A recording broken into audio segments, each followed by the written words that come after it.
Bonjour tout le monde. Voici ma deuxième vidéo. Tout d'abord, une petite histoire pour la vidéo d'hier. Ma toute première vidéo que j'ai fait à midi et j'espérais de la poster avant 13h et oublier, passer à autre chose. Sauf que elle a mis 17h à se télécharger. Donc pendant ces 17h, je me suis fait tout type des scénarios, des réponses qu'il ne faut pas que je la poste, c'est un mauvais signe, il faut que je comprenne quelque chose, donc il ne faut pas que je me mêle dans tout ce projet, etc., etc. Donc comment le cerveau il fonctionne. C'est juste que j'ai oublié que j'ai bloqué mon forfait jusqu'à telle quantité des données que je peux télécharger ou envoyer. Donc voilà. Parfois, une banane, c'est juste une banane, donc il ne faut pas se poser trop de questions. Sinon, donc, le sujet que je voulais aborder aujourd'hui, donc c'est un sujet très important qui a fait un déclic pour moi au début de toute cette histoire. Donc il y a quelques mois, enfin tout début. Donc j'en parle de ma vie, de mon histoire, surtout de l'histoire de cette année où je suis toujours en train de clôturer mon activité qui a très bien marché, etc., etc. Donc une histoire très lourde, c'était très lourd pour moi. Personnellement, j'avais du mal à m'en sortir, à accepter, à passer à autre chose. Donc pour cela, au début de l'année, en avril, j'ai dû parce que j'avais pas d'autre choix. Je suis allée à Bali pour m'éloigner de tout le monde, pour faire une pause dans mon cerveau. Donc j'en parle aussi dans mes posts Instagram au début. Juste en espérant que j'allais m'en sortir en pensant à autre chose, je sais pas. Enfin bref, il fallait que je parte, je ne pouvais plus me mariner dans toute cette situation. Donc j'y suis allée, je suis restée 3 semaines. Sur mon chemin, je rencontrais plein de gens inconnus qui ne me connaissaient pas, à qui j'ai dit en 2 mots mon histoire et qui m'ont dit toujours la même phrase. Que toute cette histoire elle était faite pour moi pour me montrer qu'au bout d'un moment je ne vais pas dans la bonne direction, ça devrait arriver, tout ça c'est pour me montrer quelque chose. Quand ça vient de beaucoup de personnes sur la même période, les personnes qui ne se connaissent pas, qui ne me connaissent pas et qui me disent juste cette même phrase, on a envie quand même d'y croire et surtout ça marche. Et donc à l'époque, étant encore à Bali, j'ai discuté donc au téléphone avec mon homme et j'ai dit ça y est, j'ai compris. J'ai changé, voilà, je passe à autre chose, j'ai réussi à passer dans ma tête à autre chose, donc tout va bien, je rentre, ça va aller, on va s'en sortir. Et il m'a dit une phrase qui, dans la mille, il a dit tu vas voir, une fois tu vas revenir dans ton état, ton milieu naturel, habituel, tout va revenir. Et moi, je ne voulais pas y croire parce que quand même, étant si loin, j'ai fait les méditations, les yogas, les jours de silence. Je discutais avec les gens qui ont aussi fait des changements de métier, de leur vie, après avoir vécu les histoires très lourdes dans leur vie. Et moi, je pensais que je l'avais, cette clé, cette vérité. Donc, j'avais hâte de rentrer et prouver à moi et à tout le monde que c'est bon, j'ai changé. Je suis rentrée. Il a dû se passer peut-être une semaine, enfin une dizaine de jours, où je me retrouve avec mon homme dans la même situation, même dispute de rien du tout, habituelle. Que normalement je devrais déjà savoir gérer parce que j'étais devenue plus calme, plus, je sais pas, j'étais vraiment dans le zen. Et non. Donc ça a éclaté comme avant. Rien n'a changé. C'était une station nucléaire qui a explosé. Et moi, personnellement, j'ai senti un échec parce que à quoi ça a servi que je suis allée si loin, que je croyais que j'ai compris quelque chose. Et finalement, non. Donc, qu'est-ce que je dois faire d'autre? Et c'est alors là où je suis tombée sur un compte Instagram d'une personne, d'une autre thérapeute d'âme qui faisait les vidéos, les posts que je suivais déjà à l'époque, mais je lisais en diagonale, je comprenais rien, enfin ça me touchait pas, c'était pas intéressant, j'étais pas intéressée. Mais là, je sais pas, dans le brouillard, mon âme m'a mis devant l'écran, elle m'a fait voir, regarder, et je tombe sur une vidéo qui m'explique en quelques mots ce qui s'est passé et comment ça se passe. Donc ça concerne la loi de l'univers que j'ai déjà mentionné dans mon post précédent, qui s'appelle la loi des miroirs. Miroir, donc on dit souvent, on entend, on lit que voilà, les gens autour de nous, ce sont nos miroirs, les situations et tout. Ça veut pas dire grand chose pour certains. Pour moi, enfin, ça voulait pas, voilà, je comprenais pas trop. Et en fait, ce que cette personne explique dans sa vidéo, c'est tout simple. Mais avant, un petit saut en arrière, donc dans l'histoire, comment ça se passe dans l'univers. Donc les âmes, voilà, on ne parle plus, donc les âmes ça existe, c'est pas la peine d'y croire, pas, ça existe, voilà, on ne peut plus le nier. Les âmes, elles doivent vivre toutes les expériences possibles, donc elles commencent par une expérience le plus simple, là on ne se prend pas la tête, c'est une expérience très avec les basses vibrations, on va dire négatives, donc ce sont tous les tueurs, les maniaques, les pédophiles, les violeurs, enfin tout ce qui est donc mauvais. Donc ce sont les âmes qui vivent cette expérience la toute première. Dans la vie suivante, par exemple, elles font l'expérience l'inverse. Par exemple, elles se mettent en étant les victimes des âmes comme ça. Donc elles vivent les expériences où elles sont les victimes, où elles subissent ce qu'elles-mêmes faisaient dans les vies précédentes.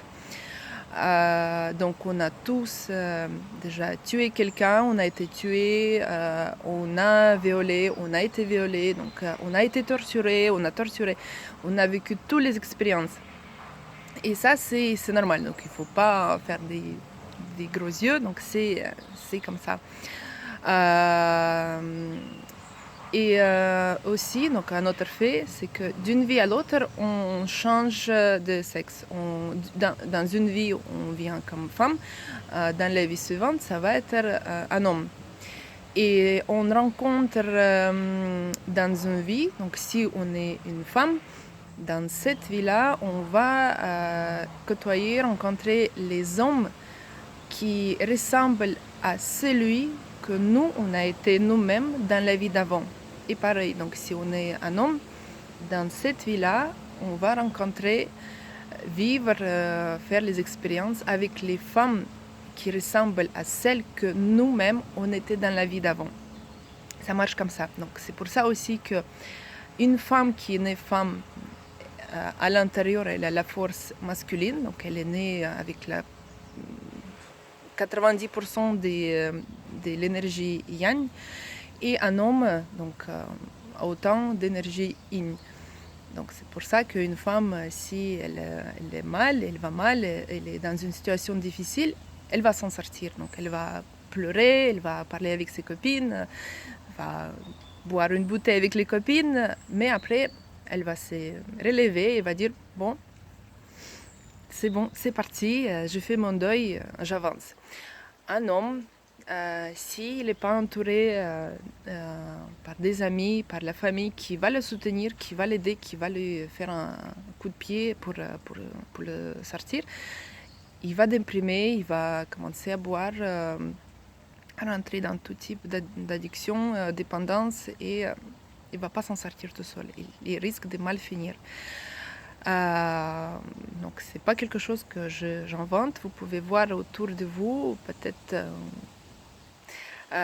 vous reconnaître dans cette description, mais ça marche comme ça. Donc quand on vient dans une nouvelle vie, donc l'âme, elle sait quelle expérience elle a choisie pour cette nouvelle vie. Donc elle va choisir en fonction les meilleurs parents qui vont aider à nous vivre cette expérience. Bonne, mauvaise, mais il n'y a pas de bon, mauvais. Donc c'est un être humain qui a donné la notion ce qui est bon, ce qui est mauvais, négatif, en fonction de si ça fait mal ou ça passe au niveau d'émotion. Mais pour l'âme, il n'y a pas d'émotion négative. Toutes les émotions, donc les 39 émotions et états, elle les adore. Pour elle, c'est juste une expérience. Il n'y a pas de blessures d'âme, il n'y a pas une âme qui souffre.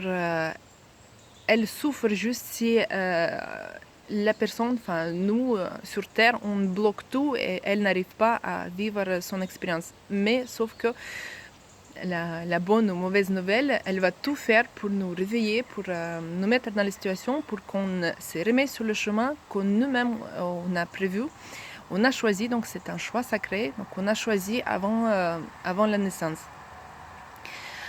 Et donc quand on est né, on a donc nos parents. Et, nos parents, donc papa et maman, qu'on les a connus ou on les a pas connus, c'est la 50-50 de nous-mêmes. Donc c'est pas question des gènes, c'est question d'émotions, caractères, des personnalités, des émotions, des types. Donc on les ressemble. On n'est pas comme eux, comme copier-coller, donc on les ressemble. Pas physiquement, enfin physiquement oui, mais à l'intérieur. Par exemple, si on n'a pas connu ou très peu connu l'un des parents, et on a nos traits de caractère qui sortent parfois, et on dit je comprends pas, c'est pas mon deuxième parent qui est comme ça, c'est pas moi. Qu'est-ce que c'est? Enfin, qu'est-ce qui m'arrive? Donc, soyez sûr que c'est sûrement l'autre parent que vous pensez ne pas connaître, alors que vous les connaissez tous les deux. Vous les avez en vous, donc vous ne pouvez pas le nier, le fuir, le changer. C'est comme ça, vous les avez.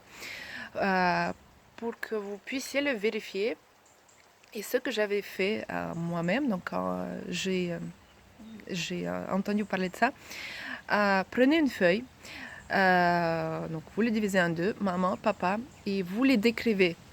Bonne qualité, mauvaise, enfin tout ce que vous pouvez écrire sur eux, ce que vous aimez en eux, ce que vous n'aimez pas ou vous critiquez, donc ce que vous n'acceptez pas, mettez donc dans la liste. Et après, il faut être honnête. Et vous allez voir que tout ce que vous avez décrit, vous avez en vous-même. C'est sûr et certain. Même si, par exemple, un père qui était violent, agressif, ou une mère, donc un parent qui buvait, qui était agressif, on peut dire, mais moi je bois pas, je suis pas comme ça, je suis pas agressif.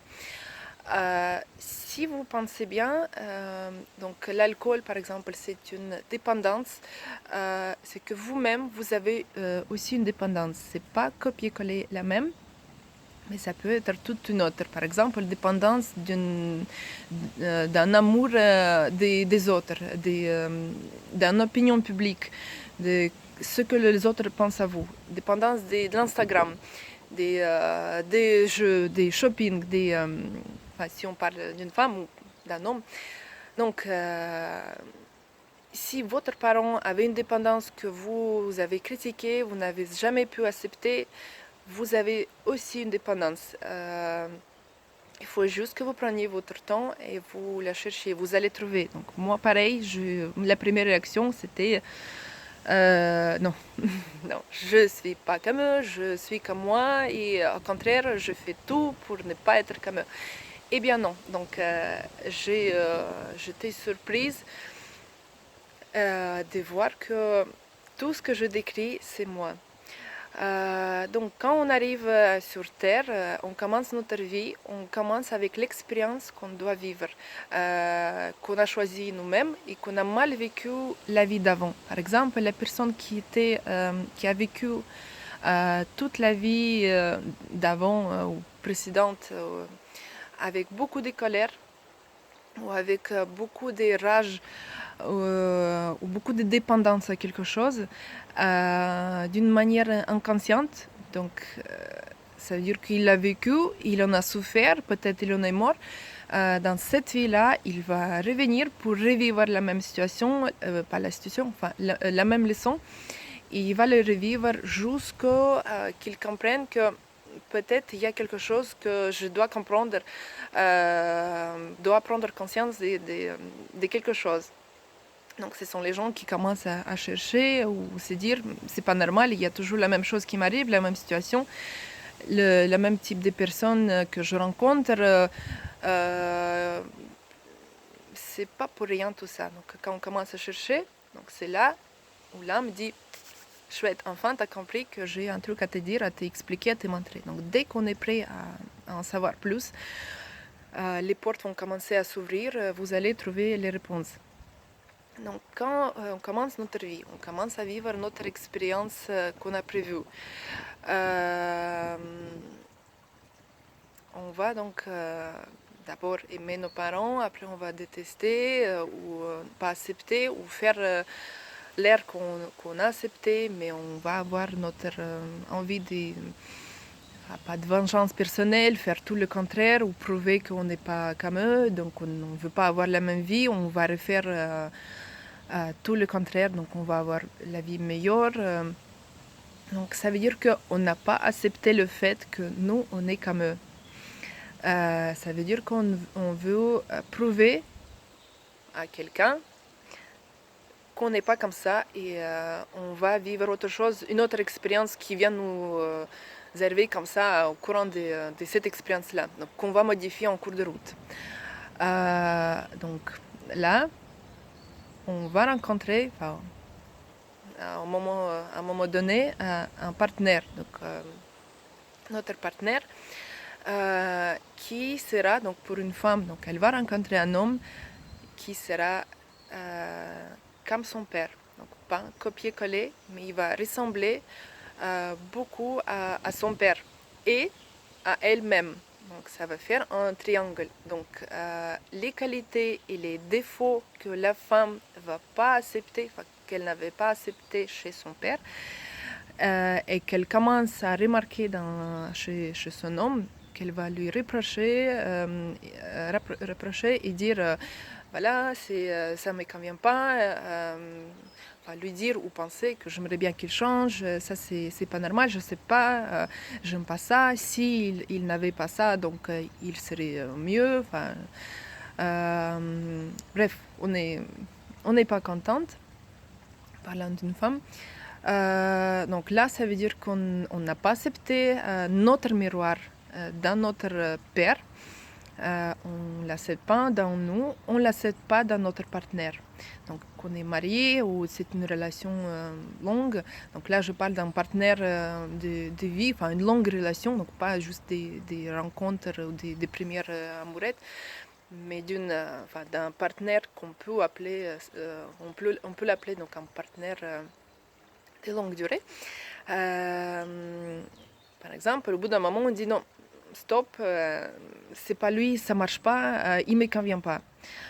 On rencontre un suivant. Le suivant, on se dit, il sera pas ni comme mon père, ni comme mon premier.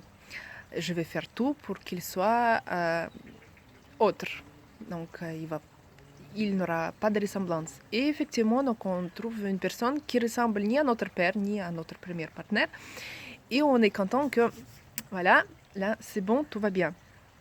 Et en cours de la vie, on va se rendre compte que cette personne, c'est toujours pas ça. Il y a quelque chose qui cloche, il commence à ressembler, donc soit à notre père, soit à notre premier partenaire, soit...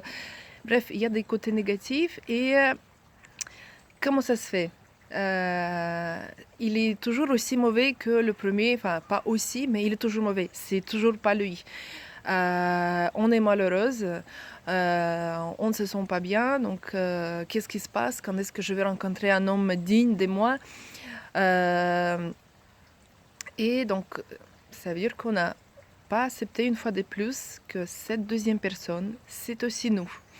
Donc, encore une fois, si là vous vous dites c'est n'importe quoi, prenez une feuille, décrivez honnêtement votre mari, votre homme, votre conjoint, votre partenaire, petit copain.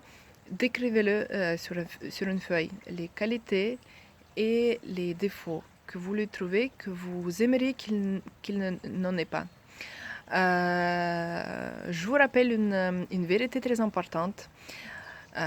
Tout comme dans un miroir, on ne peut pas voir dans une personne quelque chose que nous-mêmes, on n'a pas. C'est comme on se regarde dans le miroir. Moi, je me regarde, j'ai les cheveux noirs et je ne peux pas voir mes cheveux blonds parce que je ne les ai pas. Donc pareil, on ne peut pas reprocher à quelqu'un ou voir ou admirer chez quelqu'un quelque chose que nous-mêmes, on n'a pas. C'est notre reflet. Ce qu'on remarque dans notre reflet, c'est qu'on l'a ou on ne l'a pas. Enfin, si on voit, ça veut dire voilà, ce que nous-mêmes, on l'a, qu'on aime ou qu'on n'aime pas. Donc, le deuxième partenaire qu'on n'accepte toujours pas, par principe, il sera un peu plus compliqué que le fois d'avant. Ça veut dire que si on n'a pas accepté la première expérience, la première situation, la deuxième leçon, elle sera plus lourde. Si donc on change, on met celui d'or, on rencontre une nouvelle personne, troisième, quatrième, ce sera à chaque fois de plus en plus dur. Pas tout de suite, mais avec le temps, vous allez voir que cette personne-là, elle devient de plus en plus lourde que la fois d'avant. Et au bout d'un moment, on va se dire, qu'est-ce qui va pas? Pourquoi ils sont tous comme ça? Après, on dit, voilà, les hommes sont tous les salauds. Enfin, en fait, voilà, une fois de plus, on n'a pas accepté que c'est nous. Et quand on n'a pas accepté chez nos parents, chez nos partenaires, ici on a des enfants, et quand on a des enfants, alors tenez-vous prêts. Donc ça c'est leçon ultime, parce que tout ce qu'on n'a pas accepté, ce sont nos enfants qui vont nous montrer. Donc ce sont nos miroirs suivants et ultimes qui vont montrer tout ce que nous, on n'a pas accepté, trouvé chez les autres. Et donc là, on va dire, nos enfants, ils sont comme ça, comme ça, comme ça. Ils m'énervent, ils me ressemblent pas, j'arrive pas, ils sont ingérables. Donc on va encore se plaindre. Et c'est toujours pas ça. On n'accepte pas la leçon. On n'accepte pas que c'est eux, c'est nous. Et donc là,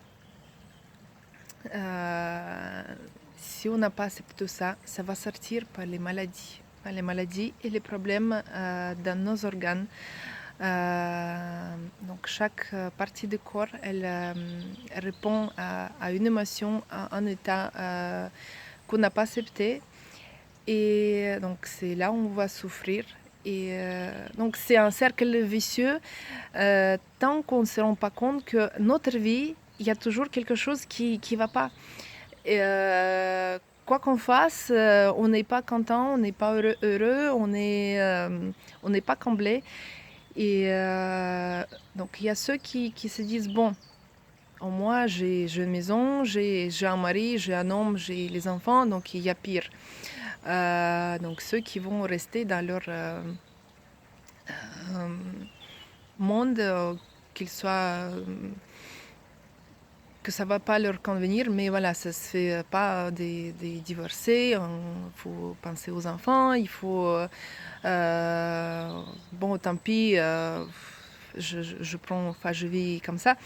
Donc il y a tout type de situations. Et ce qui m'a aidé à moi, au moment où j'ai vraiment pété un câble en me disant que bon, Bali, ça m'a pas aidé, méditer, ça m'a pas aidé, qu'est-ce qui va pas? Et c'est là où j'ai compris donc que effectivement faire des listes où je décris mes parents, mon père que j'ai jamais connu, donc il est parti quand j'avais 4 mois, donc je le connais pas, mais toutes les qualités et les défauts que je me trouvais et que je savais que c'est certainement pas ma mère, j'ai compris que c'était lui et ça a remis un puzzle dans ma tête que voilà, donc je ne l'ai pas inventé, il n'a rien de mal, c'est lui, donc c'est moi. Je vais vous expliquer dans une autre vidéo comment on fait donc avec ce type d'acceptation des qualités et défauts. À quoi ça sert, pourquoi ça nous sert dans la vie, donc pourquoi il ne faut pas les refouler, les nier, les refuser ou vouloir s'en s'échapper, pourquoi c'est important. Donc ça, ce sera dans les vidéos après. Et là, ce qu'il voulait dire aussi à mon homme en me disant que tu vas voir quand tu vas rentrer ici en France à la maison dans ton milieu, tu vas voir qu'est-ce que ça veut dire, comment tu t'es pas comment t'es pas changé. Et c'est ce que j'avais vécu et pourquoi. Donc les méditations, comme on dit, voilà, pour la personne qui vit les états négatifs, qui a les problèmes, etc., il suffit qu'il médite, qu'il commence à passer longtemps à méditer, à arrêter le cerveau. Donc d'une part, une fois la méditation est terminée, tous nos problèmes reviennent. Donc c'est pas une solution à la longue, donc c'est pour faire une pause si on veut ou si on est trop stressé, angoissé, donc c'est juste pour ça marche juste pour ça. Mais une méditation, elle n'enlève pas nos problèmes, nos états d'angoisse, des soucis, elle ne les enlève pas. Ça va revenir, on va revivre. Donc c'est pas une solution. La solution, je vais vous expliquer, je vais vous donner les conseils, les clés donc dans d'autres vidéos. Mais pourquoi les personnes qui sont donc sur les montagnes dans leur état zen, en train de méditer, pourquoi ils sont aussi zen? C'est parce que eux, ils voient pas leur miroir autour d'eux. Et c'est clair, quand on est seul, on pense que tout va bien. Donc voici la vie, moi je suis calme, je suis calmée, je vais rester comme ça. Alors qu'une fois qu'il descend le moine qui était tout zen sur sa montagne, une fois qu'il descend dans le village, qu'il rencontre des paysans, des gens comme ça dans les rues, il va rencontrer ses miroirs et les émotions que ça va lui évoquer, les phrases, les états dans lesquels, ce que les personnes vont lui dire ou dans l'état que ces personnes vont le mettre, ça va le remettre dans son état normal. Donc, ils vont le revenir à lui-même. Et donc, pareil, donc moi, une fois j'étais de retour dans mon milieu, j'ai retrouvé ma vie, mes émotions, mes angoisses et les méditations, l'état zen, partir loin pour me calmer, ça n'a pas aidé. Pourquoi aussi donc la vie nous fait ces coups durs, on va dire, c'est quand l'âme voit que le chemin qu'on s'est prévu, on a commencé à s'éloigner. On s'éloigne des salaisons. Ou bien on s'est fait une toute petite vie tranquille qui ne nous convient pas, mais on s'est dit, bon, il vaut mieux comme ça. Moi, je suis dans ma petite boîte en carton, donc c'est étroit, c'est pas confortable. Mais bon, moi, c'est à moi, je la connais. Enfin, c'est mieux que rien. Donc, j'ai peur de sortir dehors, voir qu'est-ce que ça peut être comme une autre vie.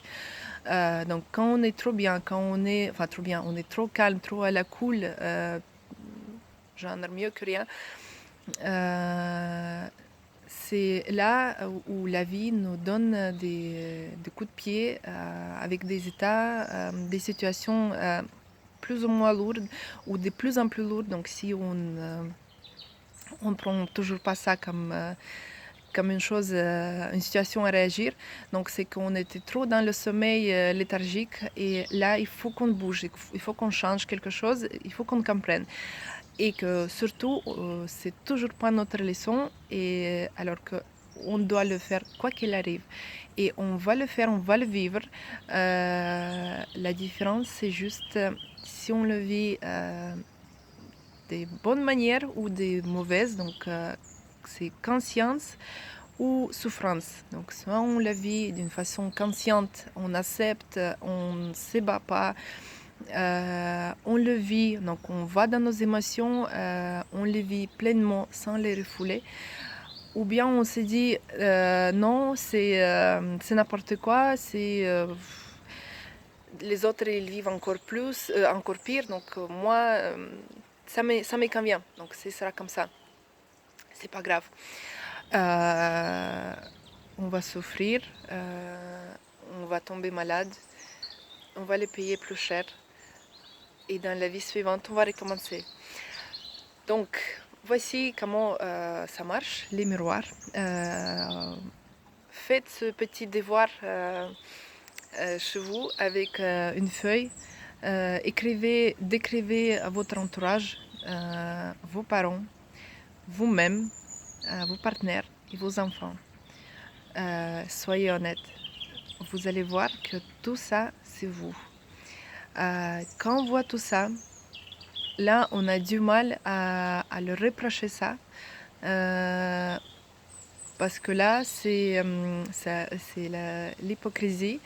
C'est qu'on reproche quelque chose que nous-mêmes on le fait, ou l'État, on reproche un État dans lequel on sait tout à fait être, une action, une réaction qu'on utilise aussi. Et on ne peut pas le reprocher aux autres alors qu'on fait pareil. Donc voilà, faites ça.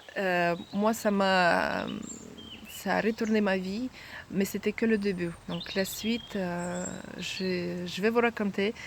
Il y a encore plein de choses intéressantes. Voilà, donc je vous fais des gros câlins, des bisous et à bientôt.